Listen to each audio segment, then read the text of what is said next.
Wait cycling ಎಷ್ಟು ಜನ ಮಾಡ್ತೀರಾ? ಏನ್ ಮೇಡಮ್ ಅದು?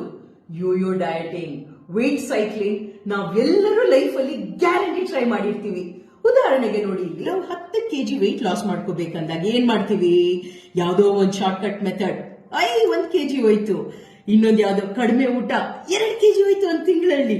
ಆದರೆ ವಿತಿನ್ ಅನದರ್ 3 or 4 months ಏನಾಗತ್ತೆ?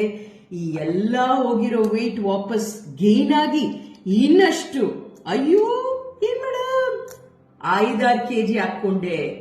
ಇದು ಯೋಯೋ ಡಯಟಿಂಗ್. ಇದು ಎಷ್ಟು ಪ್ರಾಬ್ಲಮ್ಯಾಟಿಕ್ ಅಂದ್ರೆ ಒಂದು ಮನುಷ್ಯನಿಗೆ 3 ಮೇಜರ್ ಇಶ್ಯೂಸ್ ನಾ ಹೇಳ್ತೀನಿ.